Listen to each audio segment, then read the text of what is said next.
보혜사 성령님 두 번째 시간을 갖도록 하겠습니다. 요한복음 14장 26절 말씀 같이 읽겠습니다. 시작.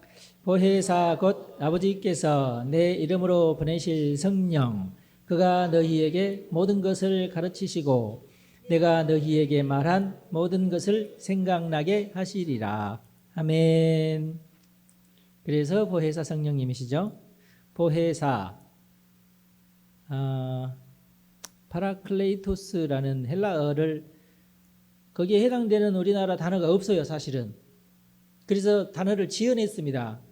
보호하시고 은혜를 주시는 분이시다. 그런 식으로. 그러니까 이 헬라어 원문에 있는 그 뜻을 그대로 옮겨오진 않았어요. 비슷하게 그냥 성령님을 칭하는 그런 단어죠. 하나님께서 예수님의 이름으로 보내실 성령을 말합니다. 성령을 보내신다. 하나님께서 예수님도 보내셨지만 이제 성령님도 보내신다. 그런 뜻이죠. 둘 다 이제 구약 성경에는 예언된 내용들이에요. 그리스도를 보낸다. 그렇지만은 또 성령도 보낸다는 말이 구약 성경에는 다 예언이 되어 있죠. 먼저 이제 그리스도께서 오셨고, 그리고 그리스도께서 오셔서 중요한 구원 사역을 완성시켰는데, 그때 당시 사람들만 구원할 게 아니라 오고 오는 모든 세대의 사람들을 다 구원하셔야 되니까, 그러면은 예수님은 이제 승천하셨는데 어떻게 이 예수님이 이루신 이 구원 사역을 그 오고 오는 세대들한테 계속 적용을 시킬 수 있느냐? 그건 성령님께서 하신다, 그런 뜻입니다. 그래서 성령 그가 너희에게 모든 것을 가르치실 것이다. 예수님도 가르쳤는데 성령님도 가르치신다. 그런데 예수님이 가르친 내용과 다른 내용을 가르치는 게 아니라 예수님이 가르친 내용을 가르치신다, 그런 뜻이에요. 예수님이 가르쳐 주신 것을 생각나게 하신다.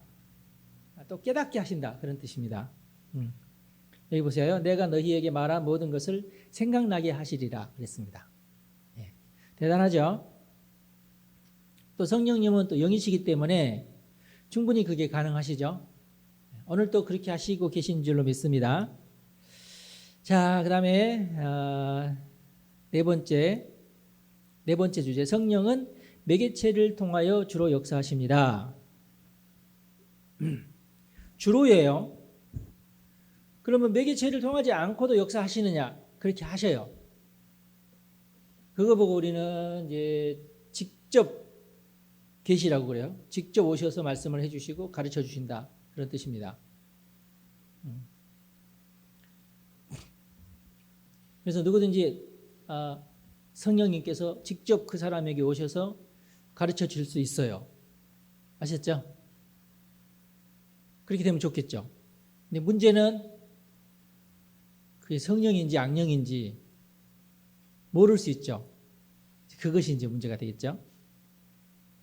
이만희가 저지른 가장 큰 실수 가운데 하나는 자기가 성령이라고 하는 것입니다. 성령님이 나한테 직접 오셔서 가르쳐 주셨다.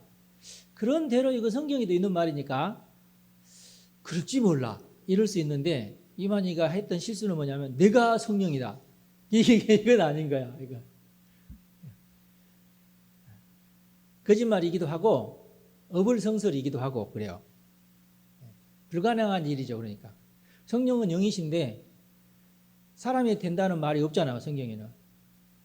예수님은 분명하게 육신이 되었다고 하는 표현이 성경이 많지만 성령이 육신이 되었다고 하는 말은 한 군데도 없거든요. 그러니까 차라리 그 무함마드가, 마호멧이 훨씬 더 지혜롭죠. 나에게 영이 임하였고 내가 마지막 선지자다, 이렇게 얘기했으니까. 그래도 왜 마지막이라는 말을 자기한테 붙였어요. 그러니까 그 다음에는 이제 선지자가 없다는 얘기죠. 자기가 마지막이니까.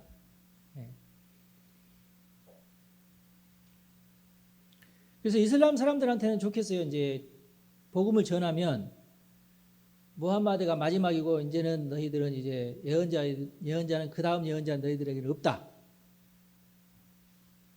그런데 무함마드에게 임했던 영이 아니라 이제 하나님의 영이 너희들에게 이제 임한다. 그렇게 하면 되겠죠. 이제. 그러니까 이슬람의 선지자는 끝난 거예요. 근데 이제 무함마드가 소망했던 것이 뭐냐면 하나님의 마지막 선지자다 이렇게 거짓말을 했어요. 하나님의 영을 받은 게 아닙니다. 자세히 그 코란에 보면은 무함마드가 받은 영은 그냥 귀신의 영이에요. 귀신의 영을 받긴 받았어요. 그래서 하나님이 보내주시도 안 했고 또 성령도 아닙니다. 그런 차이가 있죠. 그래서 성령은 주로 꼭이 아니에요. 그냥 주로예요. 주로 역사하시는 것이 매개체를 통해서 역사를 하시는데 그 매개체가 뭐냐? 그게 이제 성경책, 기도하는 것, 설교, 세례와 성만찬 이런 매개체를 통해서 주로 역사하신다. 그렇게 생각하시면 됩니다. 자, 왜 이런 내용이 중요하냐면 우리나라 사람들은 특별히 영을 많이 받아요. 우리 그 기독교가 전파되지 않았을 때부터 그 무교에 속하신 분들이 굉장히 많은 나라, 우리나라만 많은 게 아니라 사실 세계적으로 공통적으로 이렇게 많이 분포돼 있어요. 무당 샤머니즘이죠, 그거 보고. 샤머니즘은 우리나라에만 있는 게 아니라 온 세계에 많이 있고, 샤머니즘이 여전히 큰 결정권과 어떤 권력까지 지니고 있는 데가 아프리카입니다, 여전히. 옛날에는 우리나라도 그랬어요. 그런데 점점 이 샤머니즘의 어떤 그 무당이 권력을 쥐고 있다는 얘기는 결국 귀신이 권력을 쥐고 있다는 거나 똑같으니까 결국 귀신의 영은 죽이는 영이고 망하는 영이거든요. 그러니까 그 부족이 망하고 그 나라가 망해요. 그럴 수밖에 없어요. 원래 성격 자체가 망할 놈이니까. 예. 그래서 이제 옮겨가는 것이 이제 왕권으로 옮겨가는 거예요. 왕이 됐어도 무당의 소리를 듣죠. 하여튼 성령님은 매개체를 통해서 역사하신다. 주로 여러분들이 착각하지 말아야 되는 것은 흔히 제가 활발하게 교회 생활을 했던 때가 이제 고등학생 때부터거든요. 그런데 이미 오래전부터 우리 목포 신안에는 성령의 바람이 강력하게 불었어요. 오래전부터 성령의 바람이 강력하게 불었는데 그게 마치 뭐과 이제 헷갈렸냐면 무당의 어떤 그 무당 운동과 헷갈렸어요, 사람들이. 그래서 막 방언도 하고 입신도 하고 막 그 예언도 하고 이런 일들이 그 신안 섬 지역 자체가 굉장히 그 무교 활동이 심했던 데가 섬 지역이거든요. 잘 모르시죠? 섬에 안 살아보셔서 잘 모르시죠? 굉장히 심했어요. 네. 왜냐하면 이 사람들은 일단 배 띄울 때에 무당한테 제사를 하고 무당이 인도하는 제사를 용왕님께 드리고 배를 띄우고 뭐 그랬던 거예요. 그런 것이 너무 이제 익숙해 있었기 때문에 그 무당 종교가 심하는 곳은 항상 그 무교의 기적이 많이 일어납니다. 귀신의 장난이기도 하지만. 그래서 여러 가지 현상들이 있어서 그 사람들이 믿지 않을 수가 없도록 그렇게 또 되기도 하고 그래요. 그런 데가 이제 성령의 바람이 불면서 이제 그 복음이 전파됐고 교회들이 막 세워졌지 않습니까? 그런데도 이제 교회에서 성령 운동을 할 때 여전히 그런 어떤 계시를 받는다거나 환상을 본다거나 이런 것에 그러니까 너무나 쉽게 반응을 하는 거예요. 왜냐하면 무당도 그랬으니까. 근데 이 모든 것들이 영적인 현상이긴 한데 이것이 이제 문제가 되니까 그래서 이런 교리를 만든 겁니다. 예.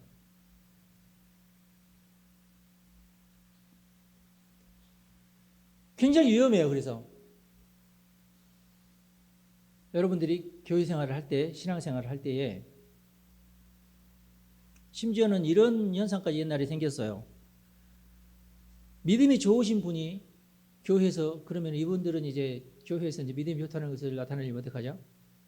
첫째, 기도할 때에 큰 소리로 기도한다. 통성기도. 기도하다가 갑자기 하나님의 음성을 듣는 것처럼 행동을 한다. 기도하다 갑자기 뒤로 넘어져서 입신을 한다. 입신이 뭔지 알아요? 들어봤어요?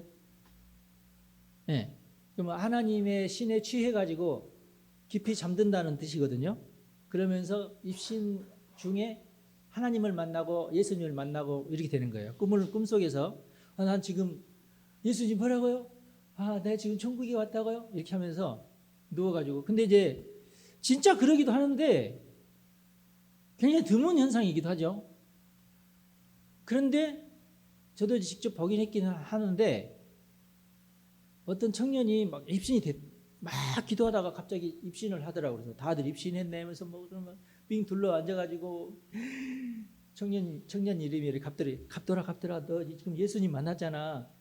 그러면 이 친구가 막 끙끙거리는 척 하다가 예수님께서 너를 사랑하신대 이러면서 그렇구나 감동이 되고 뭐 이렇게 되는 거예요.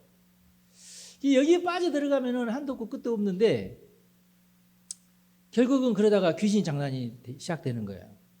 처음에는 입신을 해서 정말로 천국 갔다 왔다고 치자고. 그런데 이 친구가 가만히 보니까 이제 분위기가 이제 무당 분위기가 되는 거죠. 어떤 동네에서도 무당이 한번 그런 식으로 구술을 해가지고 뭐 어떤 계시를 받았다고 그렇게 하면 사람들이 그 사람을 보는 눈초리나 태도가 달라져요. 그럼 그때부터는 어떻게 되느냐? 목사님의 설교든지 뭐 찬양이든지 세례나 성찬식이나 이런 것들이 큰 의미가 없어져. 뭐가 중요해지니까? 그 사람이 입신하는 것이 중요해지니까. 그거 보고 우리는 이제 직통계시, 무슨 성경이 필요해? 그냥 입신을 해서 하나님이 직접 얘기해 주시면 되는데 이렇게 되는 거예요. 그렇게 되면은 이제 뭐 묘한 이제 권력 구조가 형성이 되겠죠, 교회 안에서. 그럼 목사님의 말보다 그 사람의 말이 우선이 돼버려. 네. 그러니까 오랜 세월 동안 신학 훈련을 하면서 교단에서 목사로 세워놨는데 어느 날 갑자기 어떤 집사가 성령을 받고 직통 계시를 받으면서 목사님의 어떤 치리가 소용이 없어져요. 교회가 이제 개판이 되는 거죠. 그러니까 그것을 너무나 잘 알고 있는 마귀가 그 사람을 이용해 먹는 거예요. 누누이 얘기하지만 사람마다 재능이 다 다르고 영적인 어떤 눈이 열려 있는 사람도 있는데 어떤 중요하고 분명한 어떤 훈련을 받지 않으면은 마귀가 그걸 이용한다고 그랬죠. 똑같아요. 근데 제가 중고등학생 때는 거기에 대한 지식이 없었어요. 다 어떤 그 성령 받고 방언하고 그러면은 다 쟤는 하나님을 정말 사랑하는가 봐. 쟤는 정말 헌신적인가 봐. 이렇게만 됐을 뿐이지. 저도 그렇게 생각을 했으니까. 그래서 제가 너무너무 안타까운 것은 뭐냐면 하나님이 왜 나는 방언 안 주세요? 이게 나의 기도 제목이었어요. 고1 때. 내가 볼 때도 별것 아닌 애들이 막 입신을 하는데 나는 왜 입신 안 하나? 난 정말 날마다 가서 새벽 예배하고 날마다 성경 읽고 정말 열심히 하나님을 사랑하고 이렇게 섬기는데 왜 나한테는 방언도 안 주고 그러나 제가 굉장히 그때 막 헷갈려 했어요. 이해가 되세요? 여러분은 그래도 그런 혼란의 시기를 거치지 않아서 축복합니다. 여러분들이 훨씬 좋아요. 나는 그때 많이 방황했죠. 그렇다고 해서 내가 뭐 하나님을 원망하고 그런 것은 아니에요. 그냥 왜 그런지에 대한 의문만이 많이 있었을 뿐이지. 근데 이제 나중에 이제 알게 된 건데 그런 식으로 사람을 속이고 이렇게 현혹하는 영이 너무 많다 세상에. 그것을 우리 성경에서는 거짓의 영이라, 현혹하는 영이다, 조종의 영이다. 왜냐하면은 영을 가지고 사람의 삶을 조종하니까. 하나님이 그러시는데 왜 그렇게 게으르냐고 말씀하십니다. 그럼 그 얘기 들은 모든 사람마다 맞아 나 게으른데. 안 게으른 사람 있어 세상에? 일할 때는 다 열심히지만 일 끝나면 다 게을러지지 뭘. 근데 게을러져야 되잖아. 게을러져야 될 시간에. 안 그런가요? 잠을 자야 되는데 안 게으르고 막 눈 봐봐 안돼 잠자면 안 돼. 그러면서 책을 한 페이지라도 더 읽고 주여 아멘 하면서 여러분 그렇게 사시나요? 그건 아니잖아. 때가 되면 게을러지는 것이 사람인데 근데 그게 이제 습관화가 돼가지고 일해야 되는데도 게으르게 되면은 이제 그게 진짜 게으른 사람이지만 서울에 살면서 그런 사람들은 사실 드물어요. 그리고 그런 사람들은 사회생활을 못합니다. 그렇죠? 어떤 생활이든지 못합니다. 그냥 혼자 방구석에 처박혀서 살 수밖에 없는 그런 상황이 돼버리죠. 기타 이렇게 돌아다니는 사람들 중에는 게으른 사람들이 없거든요. 심지어는 노숙자들도 게으르지 않아요. 누가 옆에서 딸랑딸랑 밤낮아진다 얼른 가야 돼. 안 그러면 그날 굶으니까. 서울 시내에서 일단 살려면은 게으르면 못 살아요. 그런데 이게 그 지통 계시 받았다는 사람들이 하나님께서 그러신데 게으르다고 하시네요. 하나님께서 그것 때문에 많이 진노하고 계십니다. 그러면은요, 다들 뜨끔하면서 아이고 주여 회개합니다. 나한테 뿌리 게으르지 말아야지 이렇게 되면서 이상해져 사람이. 그 다음에는 이제 그 사람이 하는 말에 이제 휘둘리게 되고 따라가게 되고 가스라이팅 당하는 거죠. 조심해야 됩니다. 그래서 우리 성령님은 그러시는 분 아니다. 성령님은. 그래서 조금 힘들지만 정상적인 길을 걸어가야 되는데 그게 이제 성경을 읽는 것, 기도하는 것, 설교를 듣는 것, 세례와 성만찬에 참여하는 것, 그러는 거예요. 이게 제일 중요한 참된 것이다. 올바른 것이다. 그래서 성령께서는 이런 매개체를 통해서 역사하시는 것을 믿어야 됩니다. 저 같은 경우도 그래요. 설교 들으면서 많이 감동을 받고 변화를 받고 기도하면서 많이 내 인격이 이제 그 어떤 뭐랄까 여물어지고 성경 공부를 하면서 어떤 영적인 지식을 많이 쌓아가고 안정을 찾아가고 그러는 거죠. 근데 이 모든 것의 총화가 뭐냐? 사실 또 설교예요. 모든 설교가 다 훌륭하다는 생각은 난 안 해요. 여러분도 하지 마시고 여러분들의 마음속에 뭐가 있어야 되냐면 참된 어떤 설교에 대한 갈망은 있어야 돼요. 참된 설교. 약간 그 인기 있는 말은 하지만 참됨은 좀 아니다 하는 게 있어요. 여러분들이 제가 이 말 하면 굉장히 기분 나쁘할지도 모르겠는데 요즘 유명하게 뜨시는 그 목사님도 아니고 그런데 저기 뭐랄까 설교도 아닌데 사람들에게 감동을 주면서 사람들의 삶을 정리시키는 사람이 있어요. 무슨 창옥인데 무슨 김창옥? 김창옥이 김씨네? 내가 볼 때 나도 그분 좋아해가지고 많이 그 영상을 봤는데 그분의 특징은 그분의 아버지가 아니라 그분의 어머니가 유머러스한 분이셔. 유머러스한 해남 여자셨어요. 그럴 수 있어요. 그래서 그 어머니는 그 이상한 남편을 모시고 평생을 살면서 자신 속에서 우러나오는 해학적인 어떤 해석으로 삶을 이렇게 해석을 하면서 삶을 이겨내신 위대하신 어머님이십니다. 근데 그 어머니의 그 삶의 태도를 김창옥이가 닮아가지고 그 어머니한테 그걸 배워가지고 어머니가 하던 식으로 생각하고 어머니가 하던 식으로 말하기 시작을 했어요. 그랬더니 사람들이 빵빵 터지면서 이제 뭔가를 어떤 해답을 얻기도 하고 마음의 평안을 찾기도 하고 그러니까 사람들이 거기에 이제 쏙 빠져들어가는 것 같은 느낌이 들어요. 물론 분명히 이제 기독교인이긴 한데 문제는 통쾌하긴 해도 정답은 아니다라는 게 제게 남아요. 꼭 이게 정답은 아닌데 약간 정답스러운 그런 게 있어요. 여러분들이 그 듣지 말라는 얘기는 제가 하려고 하는 게 아니고 듣고 웃으시면서 좀 통쾌함까지도 다 마음껏 느끼십시오. 그러나 그게 해답은 아니에요. 해답은 성경입니다. 네. 여러분들은 그건 있으셔야 돼. 기독교인이니까. 그렇죠? 네. 죄송합니다. 저도 가끔 클릭하면서 재밌어 하면서 깔깔 보면서 이 말씀 드리기 좀 그러는데 제가 이제 우리 하는 게 그거예요. 약간 부족하다. 이 양반이 정말 목사님이 되셔서 신학을 했더라면 참 좋았을 텐데 그러면은 이제 물론 이제 그만큼의 훌륭한 어떤 인기를 못 얻었겠지만 그래서 아마 그분이 그 길로 안 가고 그 길로 갔을지 모르겠지만은 하여튼 해답은 아닌 답들을 많이 하신다. 안타깝죠? 그 다음에 아주 중요한 말씀이 그 다음 내용이죠. 성령은 우리와 동행하시는 분이시지 결코 우리를 지배하시는 분이 아니십니다. 근데 반드시 무당은 우리를 지배하려고 해요. 그게 특징입니다. 무당은 조종의 신이고 지배하려는 신이에요. 그리고 너 내 말대로 안 하면 너 하면서 위협을 해요. 분명히 지가 잘못을 해놓고도 지가 잘못을 했다고 안 해요. 그게 무당이에요. 물론 이제 언질은 주죠. 너 A도 하고 B도 하고 C도 하고 D도 해. 그럼 잘 될 거야. 그래서 잘 했는데 약간 A를 A의 점수는 약간 100점이 아니라 약간 80점 이런 식이에요. 만약에. 근데 여러분 잘 생각을 해보세요.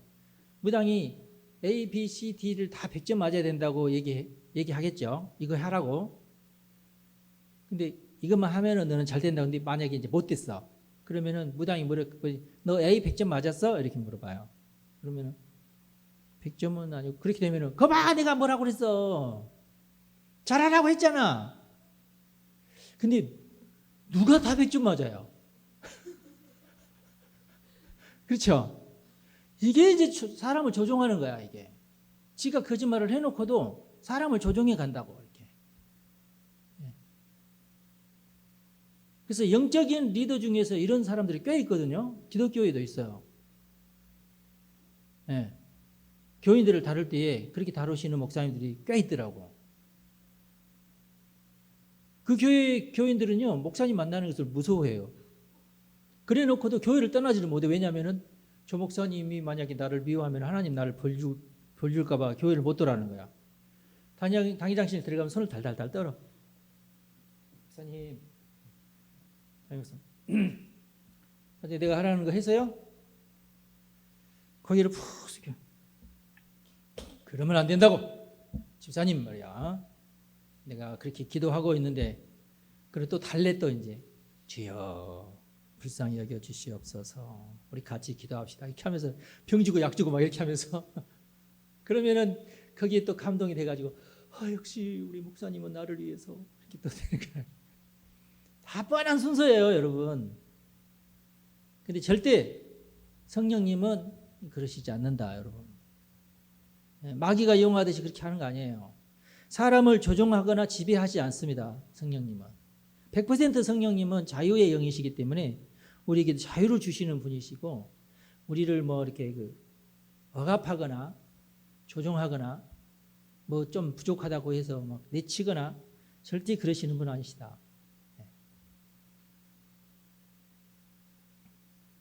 다만 이건 있어요.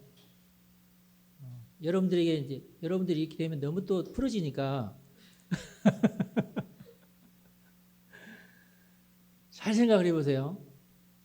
1등이 있고 2등이 있고 3등이 있습니다. 우리 가운데도 1등은 딱 한 명밖에 없어요. 그렇죠? 1등을 2명 줘요? 유치원이야? 유치원 졸업할 때 다 1등이라고 졸업장 주잖아. 그렇죠? 뭐 그렇게 안 하면은 뭐 애가 실망하면 좀 어때? 현실을 제대로 가르쳐 줘야지. 맞습니다, 여러분.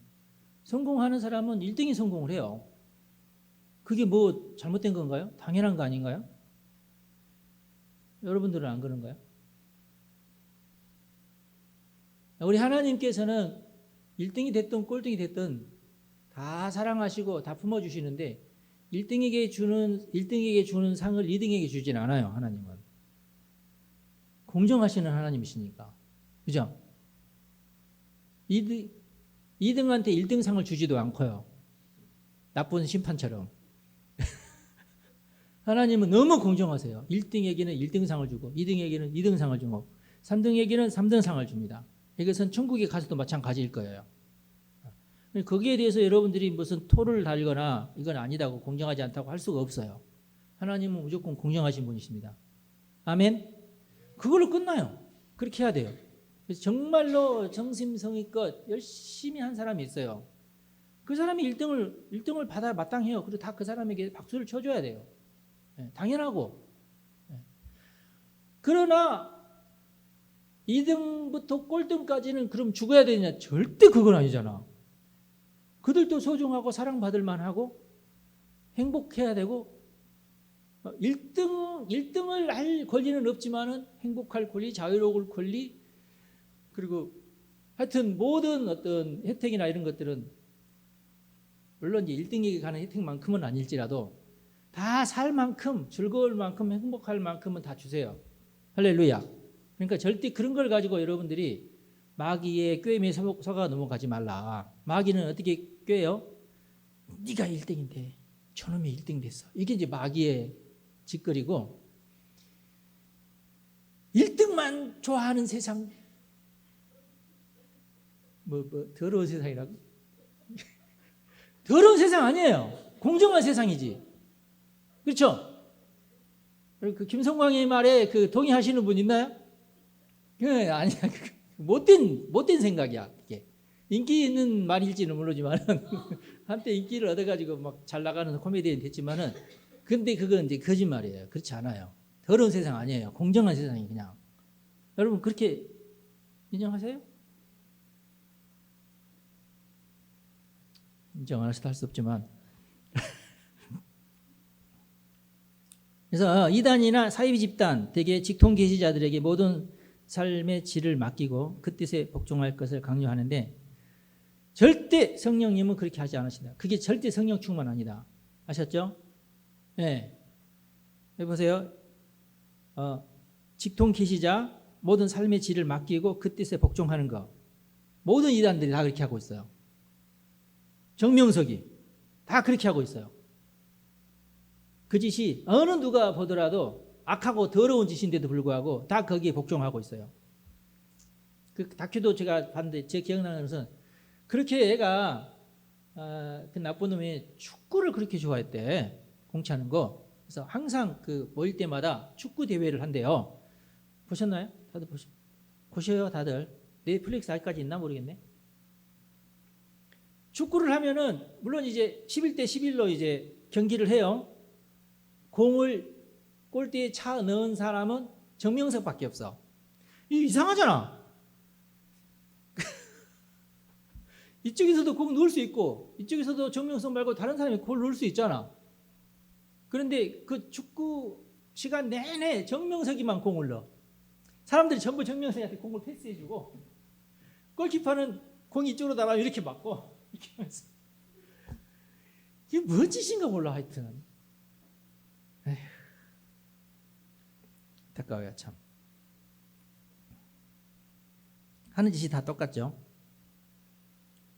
그래서 대체적으로 이단이나 사이비 종교 집단들은 성령이 직접적으로 자신들에게 역사하고 계신다고 주장하는 경우가 많다.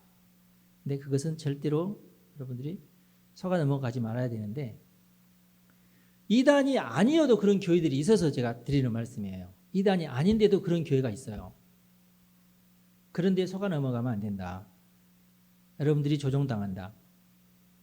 물론 그 다음 페이지, 성령은 경우에 따라서 직접적으로 역사하시는 경우도 사실이긴 해요.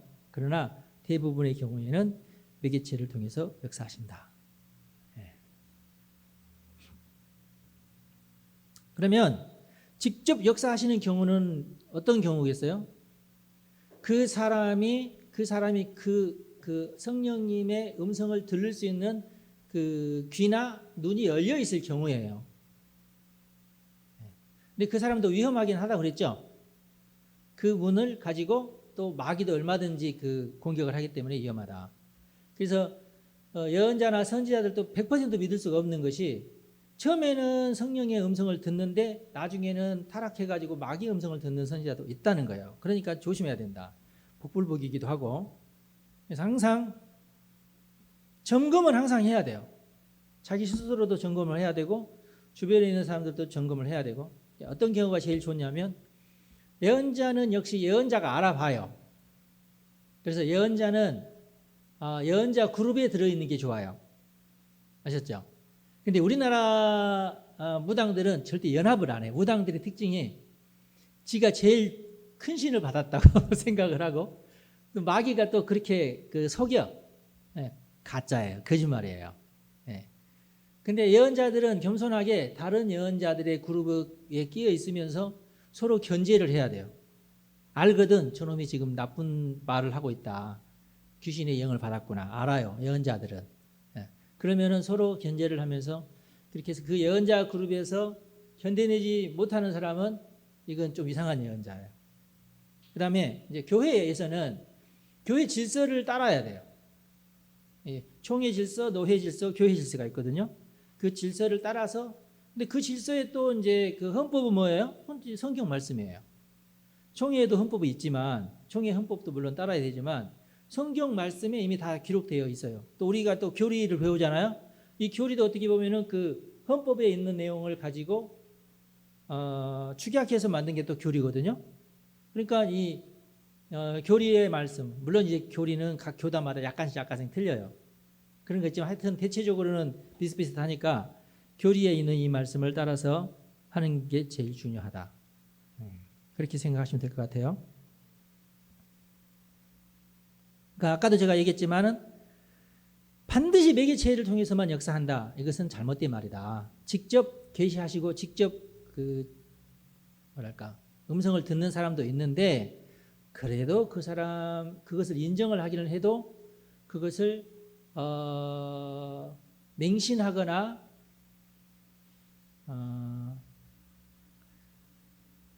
감시도 해야 되고 그 그룹 안에서 어떤 담임 목사나 또는 예언자 그룹에서 예언자들끼리 또 이렇게 제재도 받아야 된다. 네. 사도 바울도 뭐라고 했어요? 방언을 누가 하는데 누구에게인가 예언이 임했는데 그 예언이 임해서 막 예언을 하는데 누군가 옆에 있는 사람에게 또 예언이 임하면 어떻게 해요? 기다려 순서 지켜야지 그러지 말고 예언이 임해서 예언을 하다가도 옆에 있는 사람에게 예언이 임하면 먼저 예언하던 사람 스톱.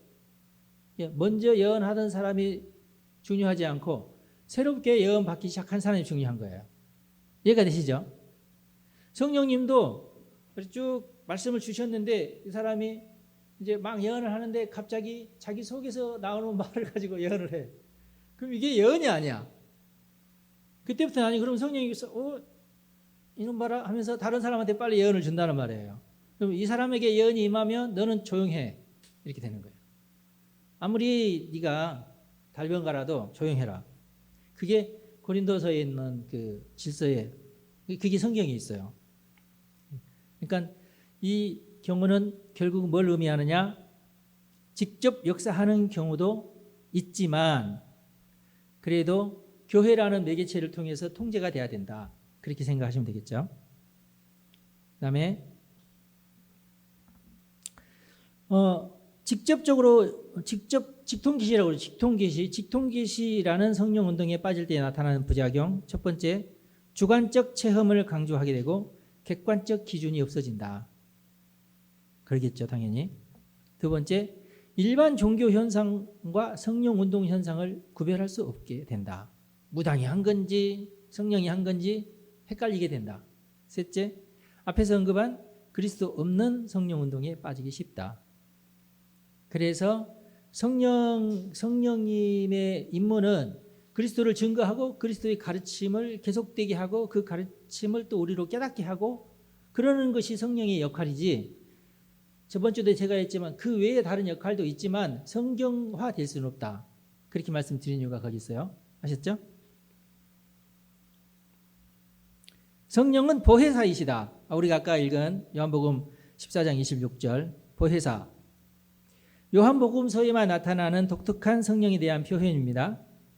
삶의 용기와 힘을 주시는 위로자, 우리에게 도움을 주시는 도우미, 생의 어려움 속에서 우리를 상담해 주시는 상담자, 더 나아가 우리를 변호해 주시는 대변자 등으로 해석할 수가 있습니다.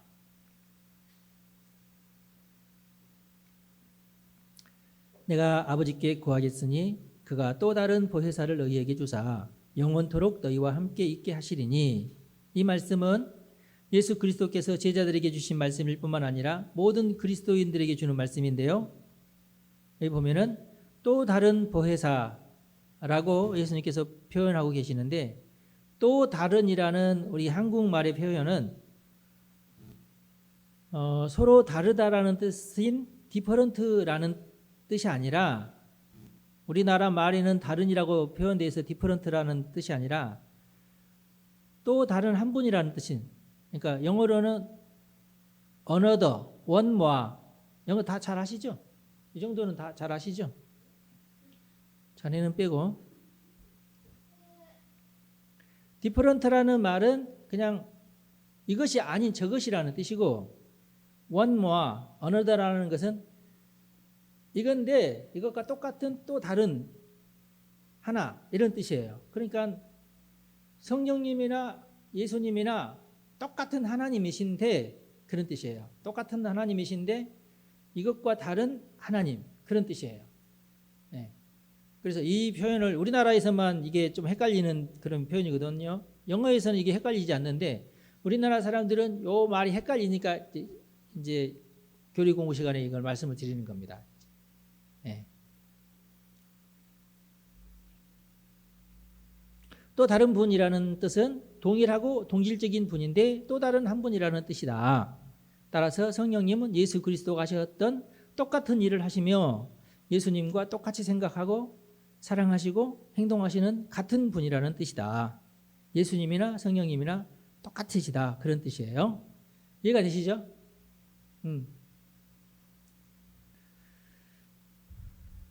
성령님에 대한 여러 가지 그 가르침이 많이 있는데 지금 제가 오늘 여러분들에게 가르쳐드린 이게 굉장히 기본적인 반드시 알으셔야 되는 말이고 가르침이다. 그래서 이 가르침에서 어긋나면은 좀 이상한데 하고 생각하시면 됩니다. 그러시면 될 것 같아요. 성령이 충만하시기를 간절히 바랍니다. 기도하겠습니다. 아버지 하나님 참으로 감사합니다. 원하건대 우리가 기독교의 교리에 대해서 정확하게 이해할 수 있도록 은총을 베풀어 주시옵소서. 그리하여 우리의 신앙이 우리의 신앙생활이 올바른 기초 위에 반드시 세워지게 하여 주시고 좌로나 우로나 치우치거나 무너지거나 하지 않도록 성령님 우리를 붙들어 주시옵소서. 이 시간 우리 성도들을 축복합니다. 어디에서 무엇을 하든지 하나님 중심으로 성경 중심으로 그리고 성령께서 깨우쳐 주시는 그대로 우리가 신앙생활 잘 할 수 있도록 은총을 베풀어 주옵소서. 우리 주님 예수님의 이름으로 감사하며 기도합니다. 아멘.